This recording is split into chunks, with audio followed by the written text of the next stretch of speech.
Девица. Само да го върнете после. Вие делче сте запръкнали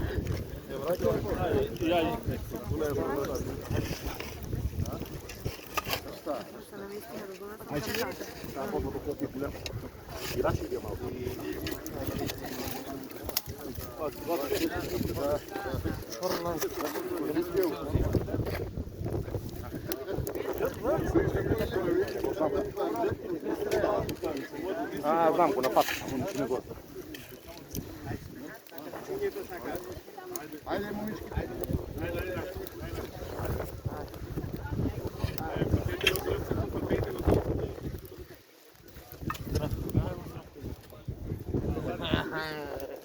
Аз се сликах на време. Сам? Да, поразкакаме.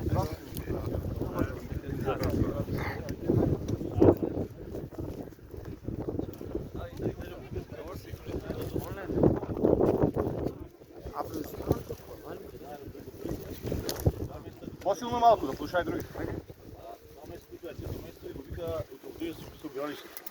На времето мещаните от Ковтилище тук са се крили за време на Турско и в другия период и са правили обреди, християнски обреди, тайно, стично, тук беше борова шума.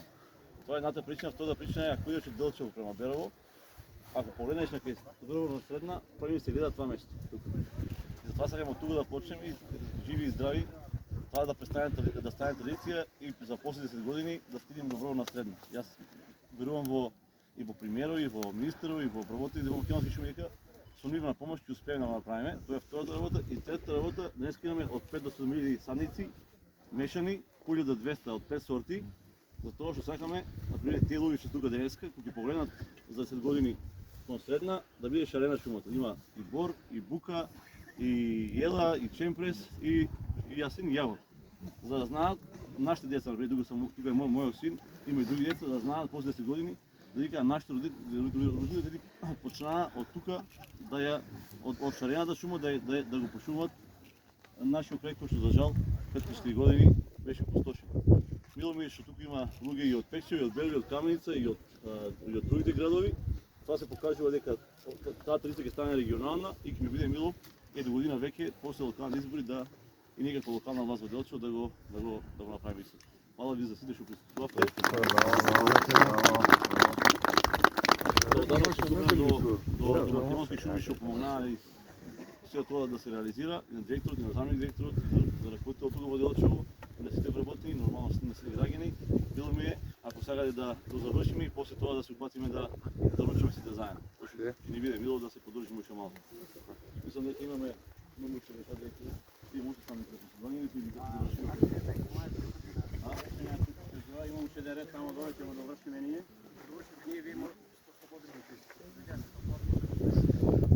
Кој друг се учествува денеска, освен Општински комитет и волонтери?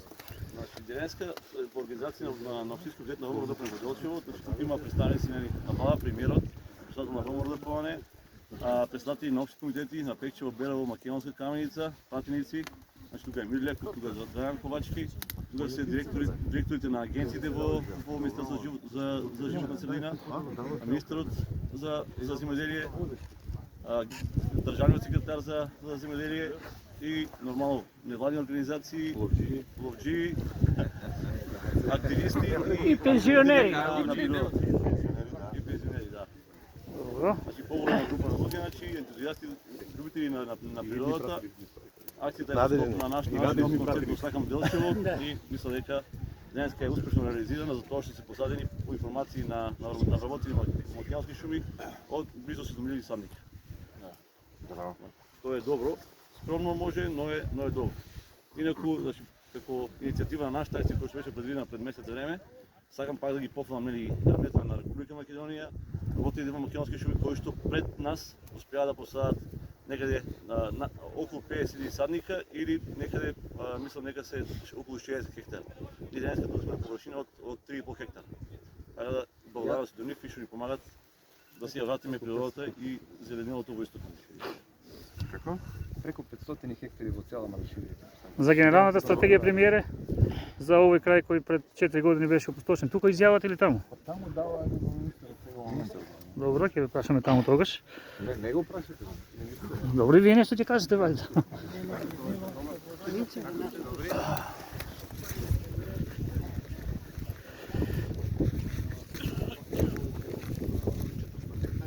Односно негде околу 850.000 садници се посадени во овој период. Она што е важно дека за наредната година програмата за проширена и проста репродукција ќе биде со зголемен интензитет, што ќе бидат опфатени почина кој што ќе биде пошумена со разни видови на дрвни садови.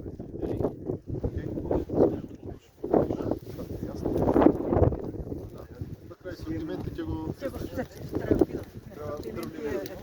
Аха, ама не, не му давам сега.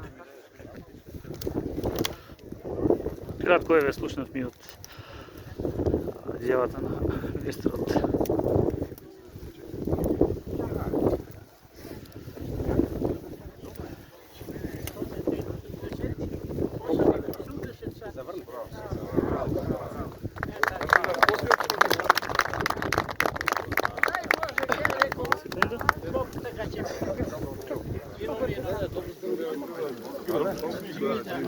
Пријатно.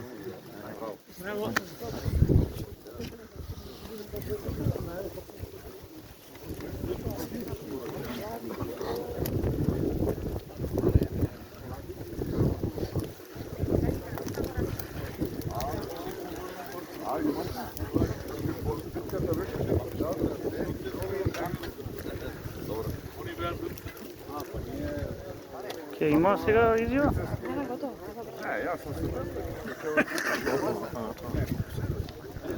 Бидејќи ние ја пропуштивме изјавата, сега ќе мора да повториме на почетниот дел, вака во движење. Да, во движење. Денеска да, заедно со премиерот и со дел од пратениците, директорот на Национални шуми, сме во делчево на пошумување. Денеска се опфатени 50 на хектари, од вкупно 214 колку што се пошумени од програмата за проширена репродукција. Инаку, сиот изминат период Македонски шуми извршија пошумување заедно со останати компании кои што имаат одсествена одговорност, околу 400 хектари површина. Засадени се повеќе од 850.000 садници. Она што е важно за наредната година во делот на проширената и проста репродукција се зголемува средствата кои што ќе бидат наменети за оваа активност, се со цел да покриеме поголема површина која што беше опфатена со пожарите од изминатите години. Благодарам, успешен ден. Благодарам, да. Тоа беше изјавата на министерот за земјоделие Стефан Цветановски, Цветан Дебуновски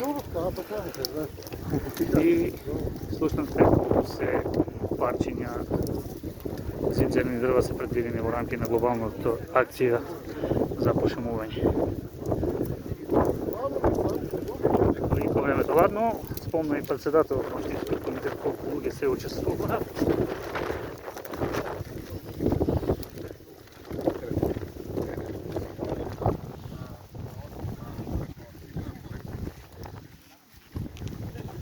Ова е простор кај што се пошумуваше местото на целото работилиште.